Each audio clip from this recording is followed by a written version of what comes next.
The clock on the wall read 3:42, March 15th, 1973. Inside a windowless room, buried 3 floors beneath Moscow's frozen streets.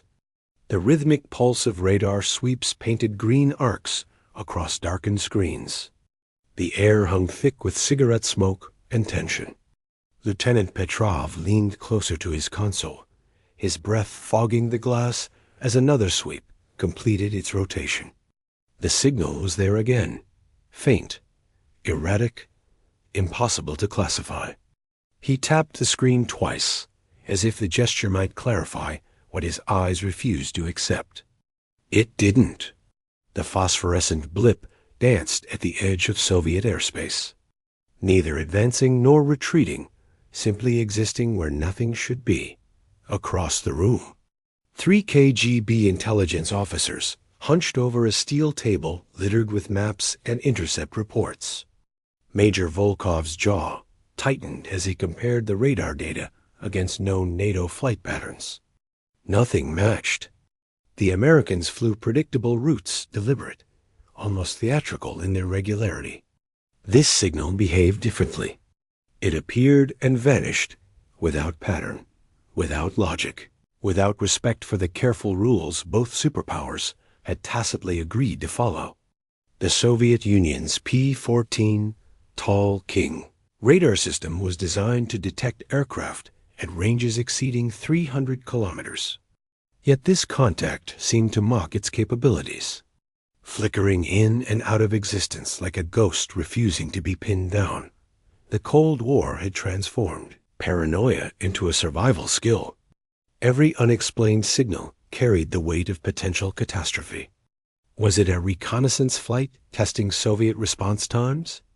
A decoy masking something far more sinister? The Americans had proven capable of extraordinary deception. Their SR-71 Blackbird could cross the entire Soviet Union before interceptors even reached altitude. But this signal moved too slowly for a Blackbird, too erratically for a bomber, too deliberately for a malfunction. Volkov reached for the red telephone connecting directly to Soviet Air Defense Command. His hand hovered above the receiver. Once he made that call, fighters would scramble. Pilots would launch into the frozen darkness, hunting something he couldn't even properly identify. If he was wrong, he'd be answering uncomfortable questions in uncomfortable rooms. If he was right and did nothing, those questions would be far worse dot behind him. Junior analyst Kozlov sorted through signals intelligence intercepts, searching for any Western communication chatter that might explain the anomaly. The protocols were clear. Unidentified contacts near Soviet airspace demanded immediate investigation. But protocols also demanded certainty before triggering actions that could escalate into international incidents. The Cuban Missile Crisis had ended just over a decade ago. Both sides remained haunted by how close they'd come to mutual annihilation. Every decision carried that shadow. Every unexplained signal could be the spark that ignited everything they'd worked to prevent. Petrov called out new coordinates.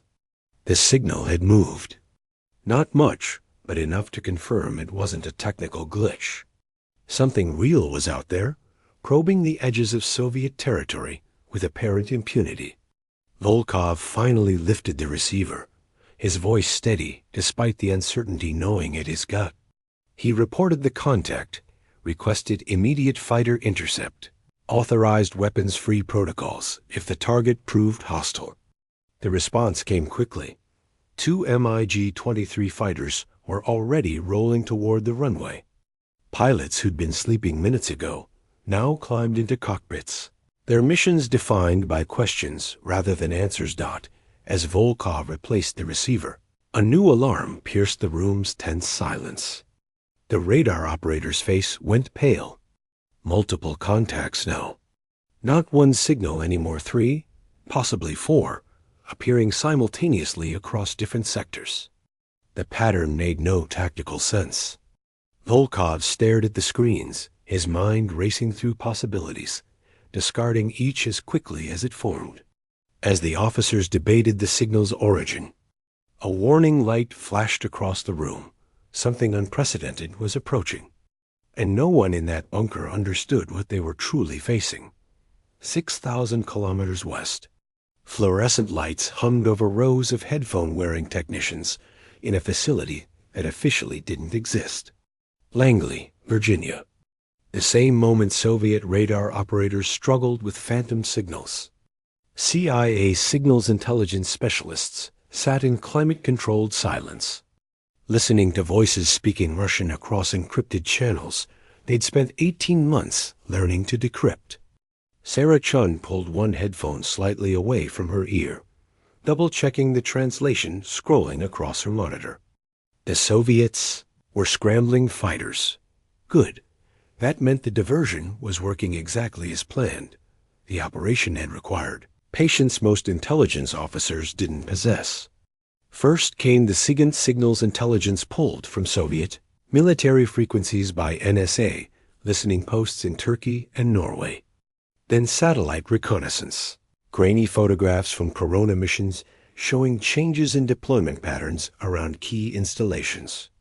Finally, the most valuable piece, a human source whose identity was guarded so carefully that even Chun didn't know whether they were military, political, or simply someone with access who'd grown tired of lies.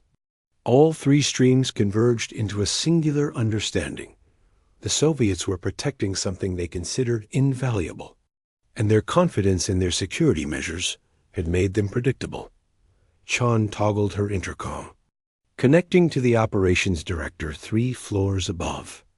The electromagnetic spectrum told stories governments desperately wanted to keep secret, and the CIA had become exceptionally skilled at reading those stories. Every radar activation, every radio transmission, every encrypted order to fighter pilots, all of it painted a picture of Soviet intentions in real time. The Americans had achieved something remarkable. They weren't just observing Soviet operations anymore. They'd penetrated deep enough to anticipate decisions before Moscow's own field commanders received their orders. This wasn't the CIA's first successful infiltration of Soviet intelligence infrastructure. Operation Gold had tapped Soviet landlines in Berlin for nearly a year before discovery. Project Azorian had recovered portions of a sunken Soviet submarine from the Pacific floor under the guise of deep-sea mining. The Penkovsky papers had provided crucial insight into Soviet missile capabilities during the Cuban crisis. Each success bred confidence, sometimes bordering on arrogance, that American intelligence had achieved technical and operational superiority over their Cold War adversaries.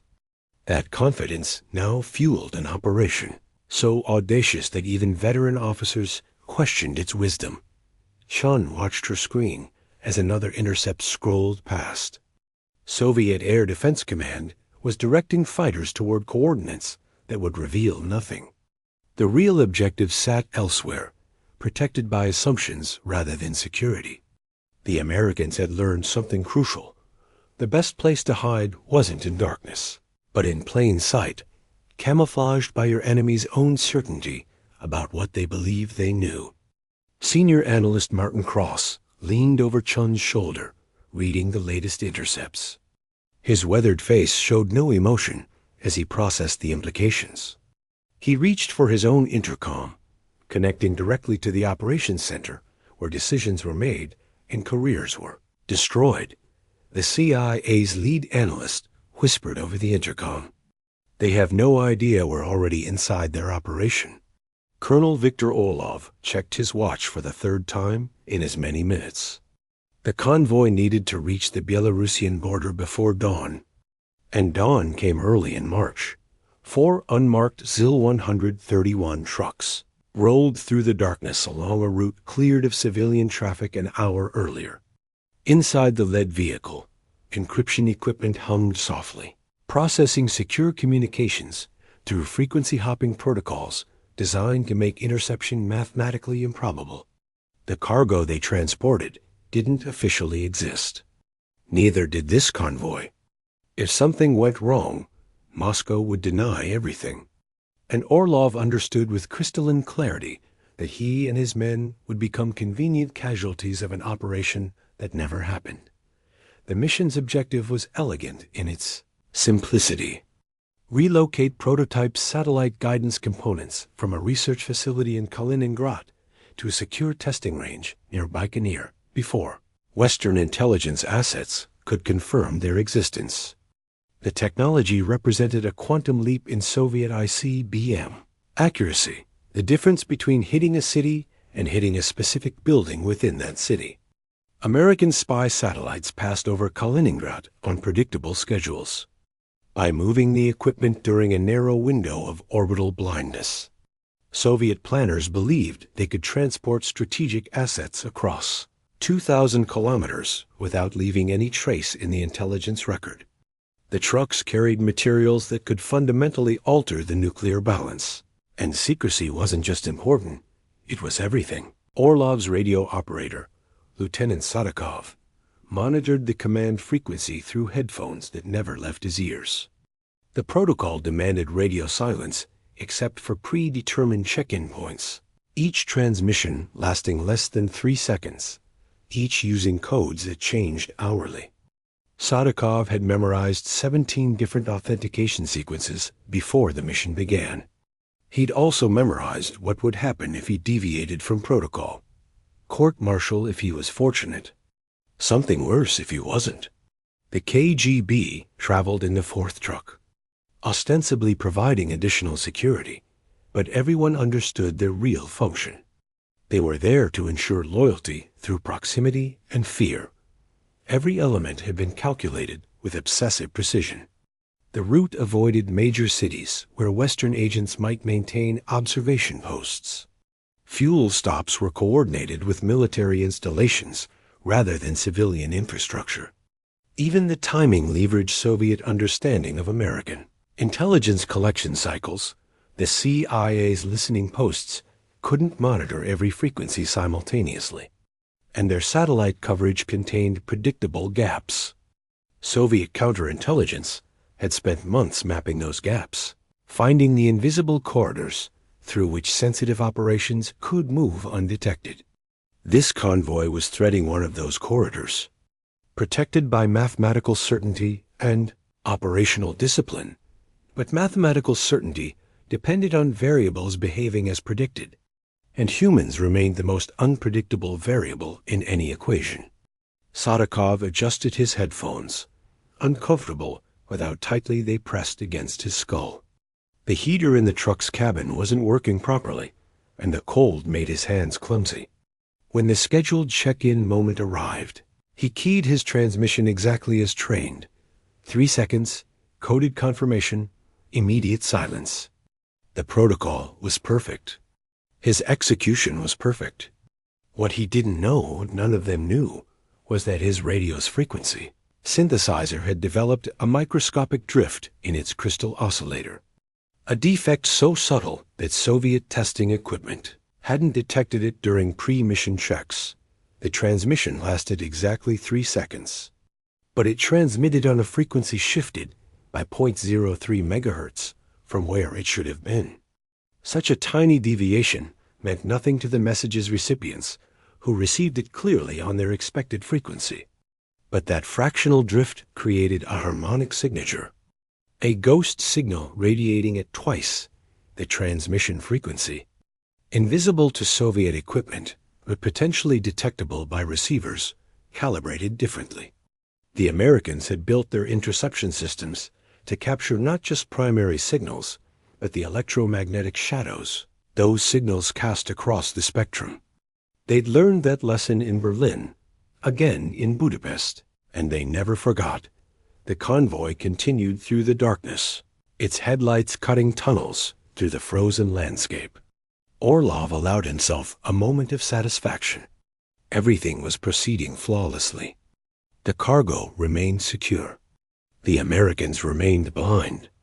In 6 hours, they'd reached the secure zone, and this mission would join dozens of others in the classified archives successful, unremarkable, forgotten except by those who'd risked everything to execute it.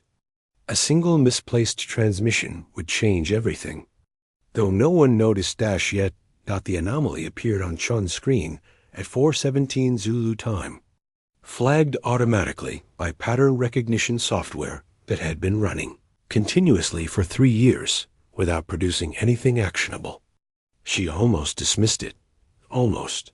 But something about the harmonic signature didn't match known Soviet transmission protocols. The primary signal was encrypted, predictably indecipherable, exactly what they'd expect from a secure military communication. The ghost signal, that faint electromagnetic echo riding above it, told a different story.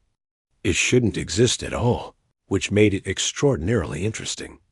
Chun routed the data to the signals analysis team, specialists who understood radio propagation the way composers understood music. Within 12 minutes, they'd triangulated the transmission's origin, somewhere in western Russia, moving southeast at approximately 60 kilometers per hour. Not an aircraft. Not a fixed installation. A mobile unit traveling through territory where Soviet military convoys had no reason to be operating at this hour. The NSI's massive Cray-1 supercomputer began processing the intercept, not attempting to break the encryption directly, that remained mathematically impossible, but analyzing everything surrounding the encrypted content. Transmission duration, frequency patterns, timing intervals between broadcasts. Metadata could reveal what the message itself concealed. The breakthrough came from an unexpected direction. 6 months earlier, a defector had provided details about Soviet radio equipment, maintenance schedules, and the specific failure modes their frequency synthesizers exhibited under extreme cold. The CIA had filed that information away, uncertain of its value, another fragment in an endless puzzle. Now that fragment aligned perfectly with what Chun's screens were showing. The Soviets weren't broadcasting intentionally. They were bleeding information through a technical flaw they didn't know existed, leaving a trail visible only to listeners who understood exactly what to look for. Martin Cross studied the data with the intensity of a man reading his own future. The timing was wrong for routine military exercises. The route avoided established logistics corridors. The transmission security protocols indicated something beyond standard operations, possibly strategic weapons movement, possibly prototype technology, possibly something even more sensitive.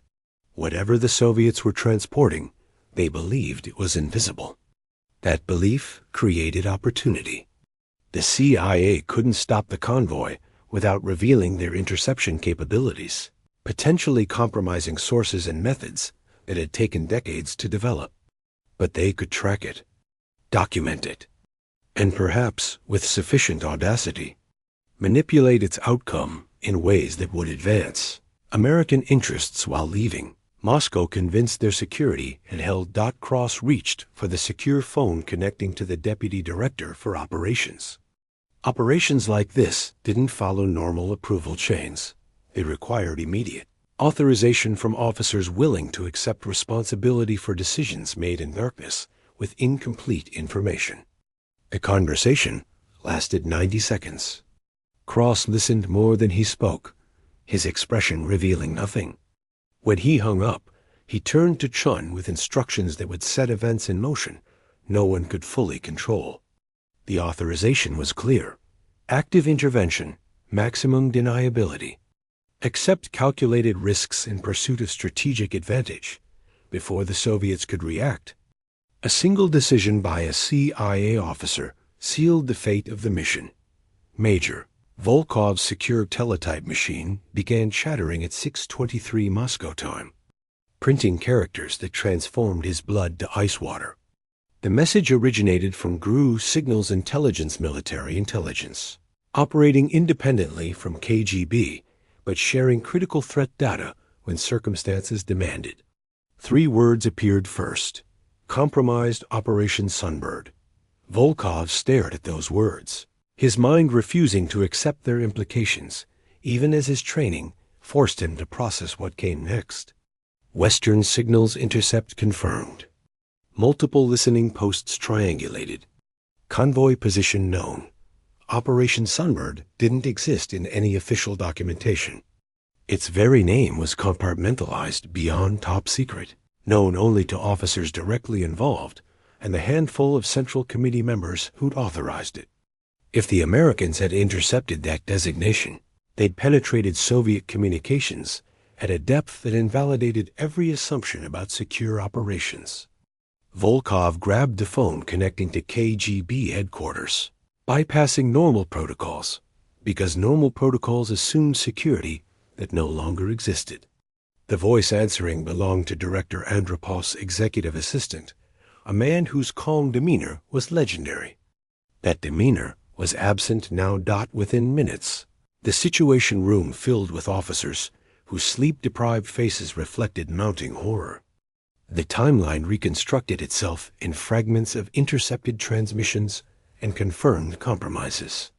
The Americans had detected the convoy 3 hours ago. They'd identified its route with precision that suggested real-time tracking.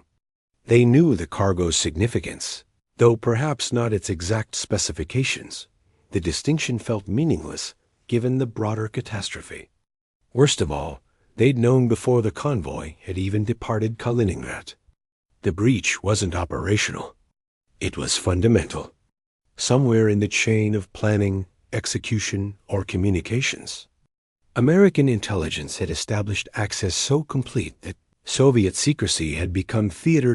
Emergency protocols activated across multiple agencies simultaneously. The convoy received orders to abort, disperse, destroy cargo if capture seemed imminent. Fighter aircraft scrambled to provide air cover, despite knowing that American satellites were likely photographing every movement. Diplomatic channels prepared for potential international incidents that might result from desperate measures taken in desperation. Most critically, counterintelligence teams began the brutal process of identifying how the breach occurred. Every officer involved in Operation Sunbird became a suspect. Every communication channel became potentially compromised. The paranoia that had simmered beneath Soviet operations for decades now boiled over into operational paralysis. Colonel Orlov received the abort order while his convoy was still 400 kilometers from its destination. The message was brief, unencrypted out of necessity, and terrifying in its implications. Operation compromised return base immediately. Await instructions. He'd been a soldier long enough to understand what await instructions meant when an operation failed this catastrophically. Someone would be held accountable. Someone always was. The KGB officers in the fourth truck were already watching him differently, their casual vigilance replaced by predatory assessment. He was no longer a trusted field officer.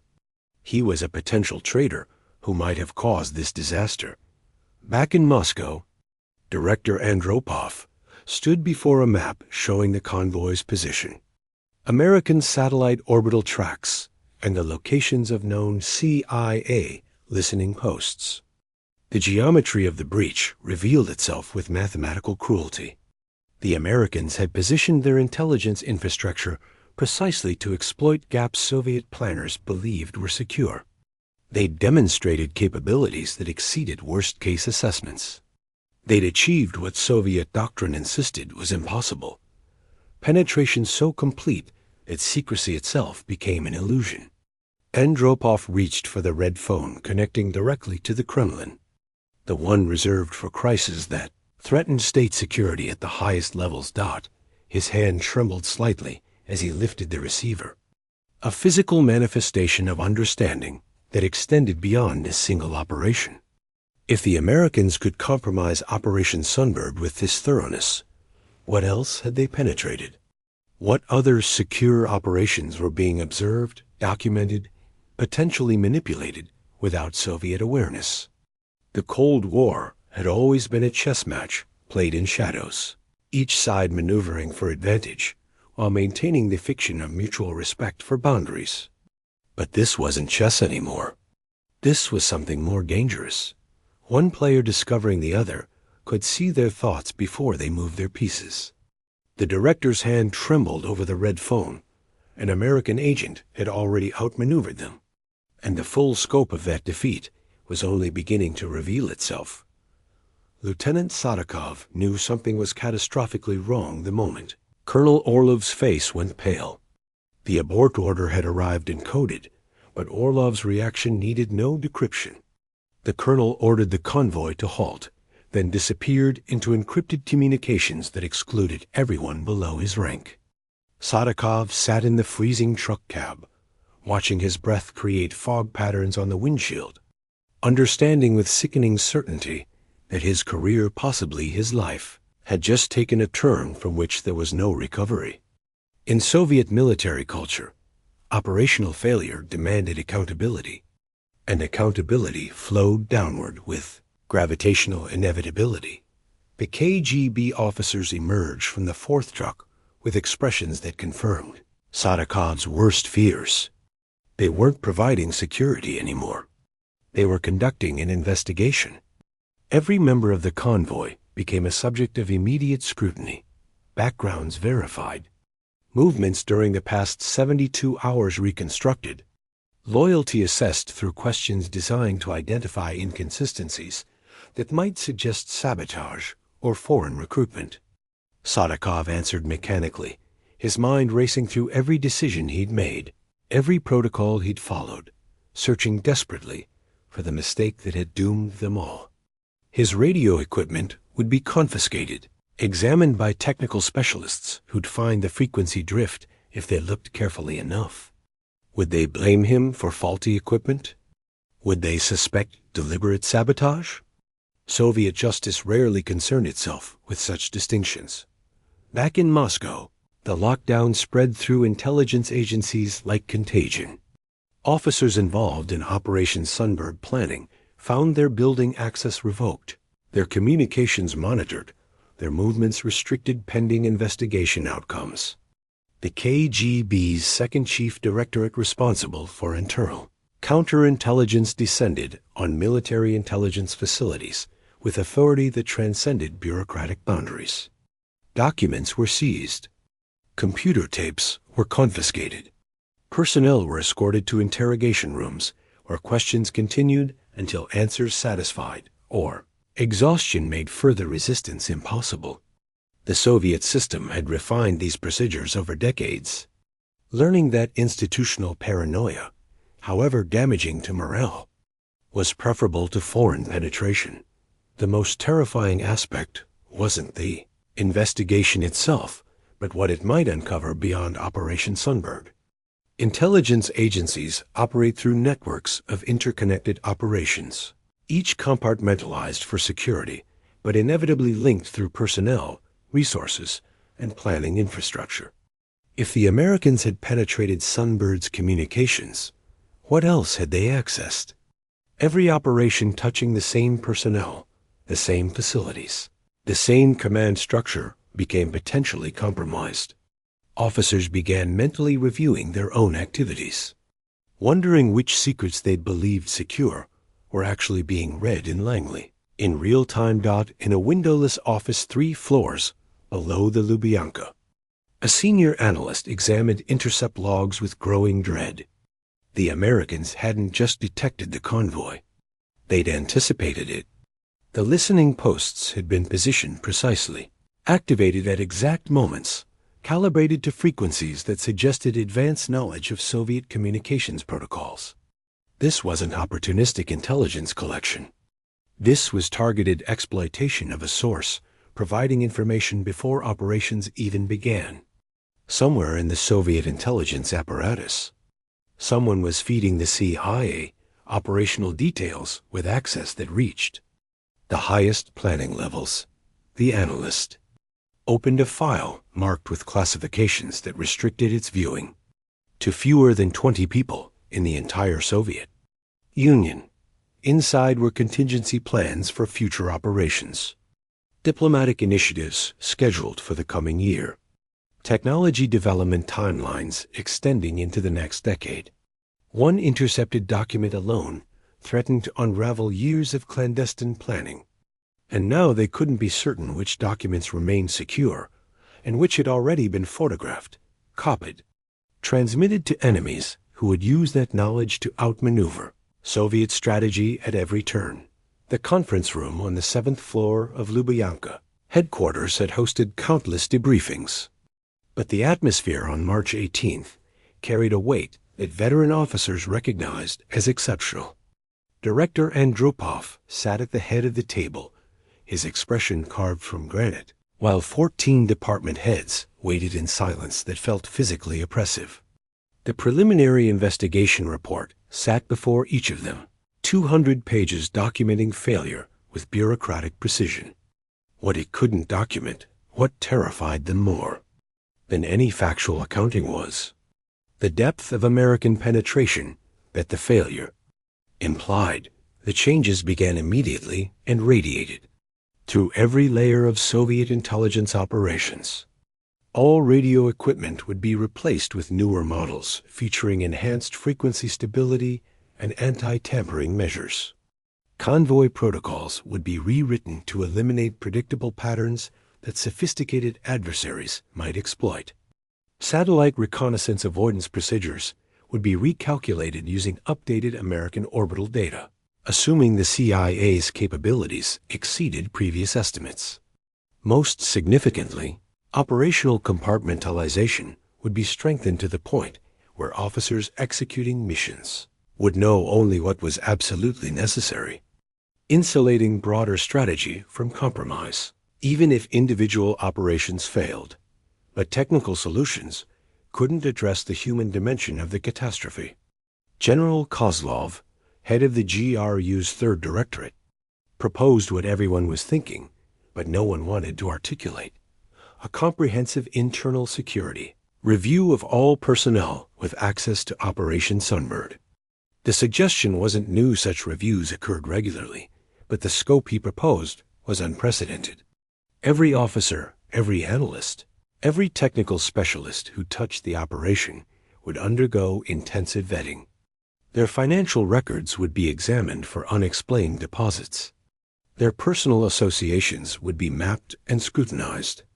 Their communications would be monitored retroactively and prospectively. Loyalty would be assumed for no one and proven through investigation that presumed guilt until evidence suggested otherwise. The paranoia that had always simmered beneath Soviet intelligence culture now became operational doctrine. Officers who'd worked together for years began viewing colleagues through lenses of suspicion. Casual conversations ceased in hallways as people recognized that any statement might be misinterpreted. Any joke about Western culture might be construed as sympathy for foreign ideology. The Americans had achieved something more valuable than intelligence collection. They'd weaponized Soviet mistrust, turning it inward to corrode the institutional cohesion that made effective intelligence operations possible. Andropov watched his officers absorb the new reality, recognizing the impossible position he'd created. Tighter security might prevent future compromises, but it would also slow operations, stifle initiative, and transform every decision into a potential career-ending liability. Officers who feared investigation more than foreign adversaries made conservative choices, avoiding risks that might produce either success or failure. The result was organizational paralysis disguised as enhanced security, yet the alternative continuing. With procedures the Americans had demonstrably penetrated was strategically unacceptable. The most disturbing element emerged during closed-door sessions after the main briefing concluded. 3 separate departments had independently developed suspicions about potential American sources, but those suspicions pointed at different individuals, sometimes contradictorily. Counterintelligence had flagged a communications officer whose lifestyle seemed inconsistent with his salary. The GRU suspected a planning analyst who'd spent time in East Germany during a period when CIA recruitment activity was particularly aggressive. The KGB's own Internal Security Directorate had noted unusual access, patterns in classified databases that might indicate unauthorized information gathering. Each lead seemed plausible. None provided definitive proof. The possibility that all three were innocent at American success resulted from technical superiority rather than human. Betrayal somehow felt more threatening than identifying a specific traitor, Colonel Petrov, the radar operator who'd first detected the anomalous signals that started this cascade, found himself questioned for 6 hours about his pre-mission equipment checks and whether he'd noticed any irregularities. He'd done everything correctly, yet correctness offered no protection when outcomes demanded explanation. He emerged from interrogation, understanding that his career would forever be shadowed by association with Operation Sunbird's failure.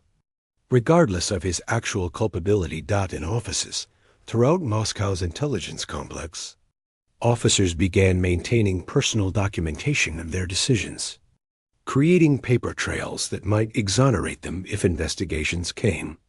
Trust between departments eroded as agencies blamed each other for security failures. Even the most seasoned officers began questioning who, if anyone, could be trusted, and in that climate of universal suspicion, the CIA had won a victory more enduring than any single intelligence coup could achieve. In Langley, the atmosphere couldn't have contrasted more sharply with Moscow's paranoid lockdown. The operations directorate had transformed the Sunbird intercept into a masterclass in intelligence exploitation. Sarah Chun and her team didn't celebrate professional intelligence officers rarely did, but a quiet satisfaction permeated their work as they mapped the full scope of what they'd captured. The convoy itself had been secondary. The real prize was everything the Soviets revealed while responding to its compromise: communications protocols, chain of command structures, counterintelligence procedures, and most valuably, the psychological patterns that govern Soviet decision-making under stress. Intercepted data flowed immediately into active operations across Europe and Asia. CIA stations in Berlin received updated technical specifications for Soviet radio equipment, allowing them to refine listening post-calibrations for maximum effectiveness. Officers in Vienna gained insights into KGB investigation procedures, helping them better protect sources who operated under Soviet scrutiny. The Istanbul station learned which frequencies Soviet military intelligence monitored most carefully, allowing them to craft deception operations that would appear authentic, while leading Moscow toward conclusions the Americans wanted them to reach. Each fragment of intelligence became a tool for shaping Soviet perceptions and constraining their operational options. The Americans had achieved something the Soviets fundamentally misunderstood about modern intelligence warfare. It wasn't about stealing every secret that was impossible and unnecessary. It was about creating asymmetric awareness, knowing enough about your adversary's capabilities and intentions to stay perpetually one move ahead. The Sunbird intercept demonstrated American superiority not just in technical collection, but in analytical integration. The CIA had connected signals intelligence, satellite reconnaissance, and human source reporting into a comprehensive picture that allowed them to anticipate Soviet actions before Moscow's own field commanders received their orders. Made the advantage sustainable was Soviet ignorance of its true extent. Moscow knew the convoy had been detected. They didn't know the Americans had mapped their entire counterintelligence response in real time. They suspected communications compromise. They didn't realize the CIA had backdoor access to encryption systems through deliberate vulnerabilities introduced years earlier during equipment manufacturing. They recognized American technical sophistication. They couldn't imagine the degree to which their secure operations were transparent to adversaries who'd invested decades and billions of dollars into collection infrastructure that operated beyond Soviet comprehension. Martin cross-briefed the deputy director on secondary exploitation opportunities. The Sunbird data had revealed Soviet concerns about specific technology developments, indicating research priorities and capability gaps. That information would guide American defense investments, ensuring resources flowed toward areas where they'd create maximum strategic advantage. It exposed Soviet assessment of their own weaknesses, allowing the CIA to exploit those vulnerabilities through diplomatic pressure, economic warfare, and covert action that targeted precisely the areas Moscow most feared. In a safe house outside Brussels, a CIA case officer met with a Soviet trade official who'd been providing economic intelligence for 18 months. The officer shared carefully selected details from the Sunbird operation, nothing that would compromise sources, but enough to demonstrate American reach into Soviet operations. The effect was precisely calibrated. The source's confidence in CIA protection increased while his assessment of Soviet security decreased, making him more willing to take risks in future reporting. The psychological operation had been planned before Sunbird even occurred, waiting for exactly this kind of demonstration.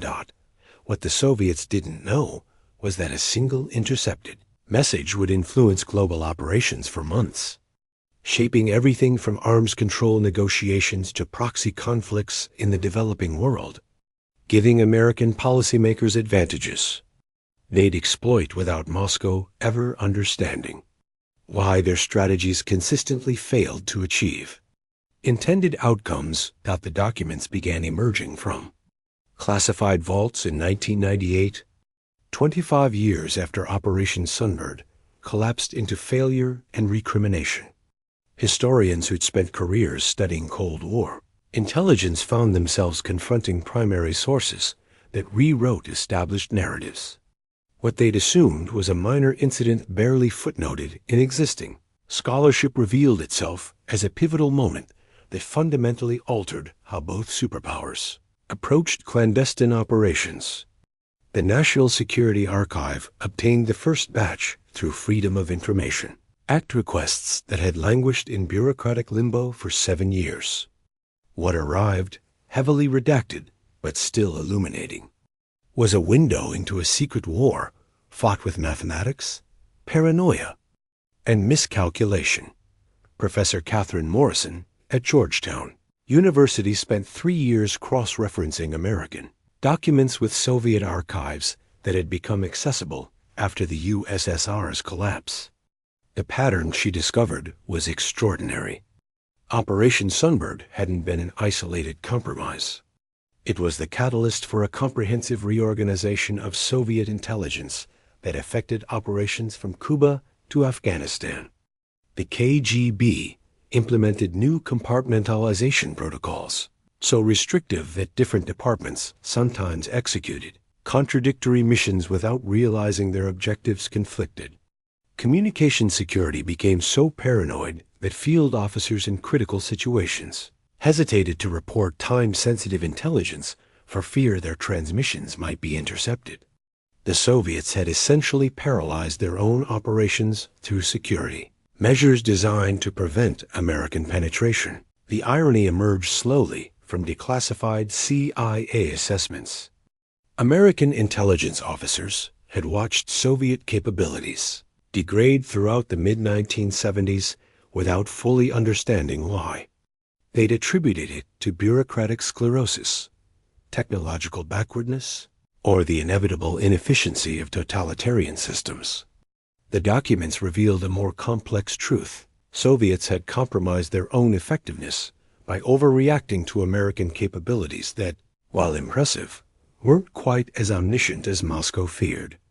The CIA had achieved strategic advantage not through perfect intelligence collection, but by convincing the Soviets that American penetration was so complete that no operation could succeed.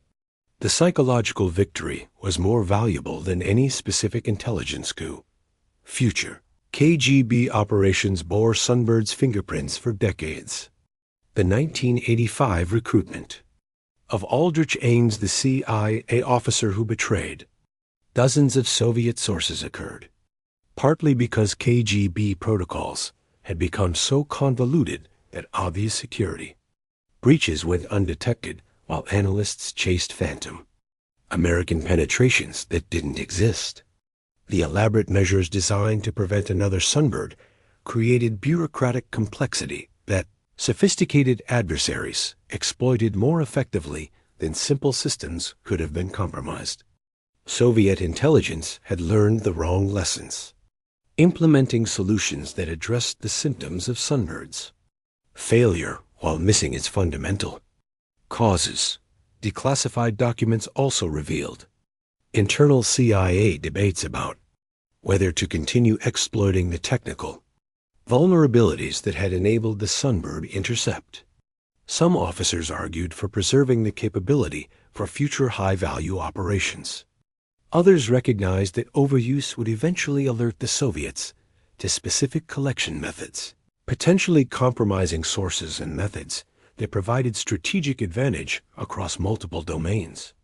The decision to limit exploitation using the capability sparingly for maximum effect demonstrated a sophistication in intelligence, tradecraft that contradicted popular narratives about Cold War intelligence as unsophisticated espionage theater. Most fascinating revelations came from KGB archives, particularly the internal investigation reports that had remained classified until Russia's post-Soviet government declassified selected intelligence materials. The paranoia Morrison found documented in those reports was breathtaking in its scope. Over 300 officers underwent intensive investigation following Sunbird. 17 were dismissed from service. 5 faced criminal prosecution for negligence, though none were ultimately convicted of deliberate betrayal. The investigations consumed thousands of man-hours and paralyzed operations across multiple directorates for months. The Americans had inflicted organizational damage that exceeded anything a physical attack could have achieved. But the documents also contained surprises that unsettled neat historical narratives. Marginal notes in Director Andropov's personal files suggested he'd suspected the Sunbird. Compromise resulted not from American technical superiority, but from a source inside Soviet planning circles whose identity was never confirmed. 3 names appeared repeatedly with question marks beside them. 2 of those officers died under circumstances that remained ambiguous even in declassified materials. The 3rd disappeared from official records entirely after 1975, his fate unknown. Files revealed decades later hinted at errors even the CIA hadn't anticipated, mistakes that had shaped the Cold War's trajectory in ways neither superpower fully understood. While the conflict raged, the Cold War was never a single story. It was thousands of stories intersecting in darkness, each participant understanding only fragments of a conflict that consumed continents and decades. Operation Sunbird encapsulated that fragmented reality with brutal precision. Lieutenant Sadakov, the radio operator whose faulty equipment had inadvertently betrayed his nation, returned to duty after investigation cleared him of intentional wrongdoing. He served another 12 years, never knowing his equipment had failed, never understanding that a microscopic crystal oscillator drift had altered intelligence history. He believed he'd been fortunate.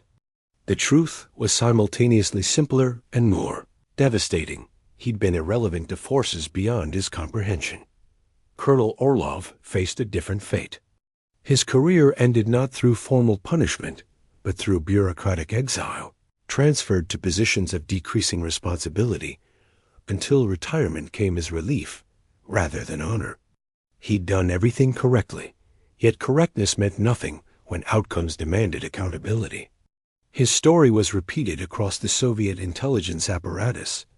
Competent officers destroyed not by failure, but by association with failure. Their expertise lost to an organization that prioritized blame over learning. The institutional damage exceeded anything the CIA could have inflicted through traditional espionage. Sarah Chun remained at the CIA for another 18 years, her career defined by operations the public would never hear about.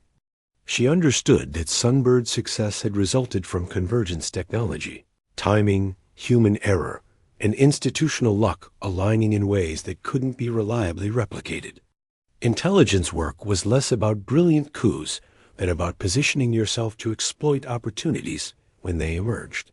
The Soviets had created their own vulnerabilities through paranoia and rigidity. The Americans had been competent enough to recognize and exploit those vulnerabilities. Neither side had been as capable or as flawed as their opponents imagined. The human cost extended beyond professional consequences. Families were disrupted by investigations and reassignments. Trust eroded in relationships when partners couldn't discuss why their careers had suddenly stalled. Children grew up with parents whose work created stress without explanation, sacrifice without recognition. The Cold War was fought by bureaucrats and technicians more than by soldiers, and its casualties were measured in destroyed careers, fractured relationships, and psychological trauma that never qualified for medals or memorials. Modern intelligence agencies still study Operation Sunbird, though often under different designations and classified training materials. The operation demonstrated principles that remain relevant: the vulnerability of complex systems to simple failures, the psychological dimension of intelligence warfare, the importance of operational security that balances protection with functionality, the National Security Agency's encryption protocols, the CIA's compartmentalization procedures, even the routine security measures that protect corporate communications, all bear traces of lessons learned when a Soviet convoy disappeared into American awareness. But intelligence history is never complete. Archives remain classified. Participants die carrying secrets they never recorded. Documents are destroyed deliberately or lost accidentally. The definitive account of Operation Sunbird doesn't exist because definitive accounts require information that remains protected, forgotten, or deliberately obscured. What historians have reconstructed is persuasive but necessarily incomplete. A narrative built from fragments that may misrepresent a whole we can never fully see. And yet, one piece of intelligence remained lost to history, waiting to rewrite everything we thought we knew about the Cold War, a single file marked eyes only, that never appeared in any declassification. Its contents known to 3 people, all now dead. Its implications too dangerous to reveal even decades after the Soviet Union's collapse.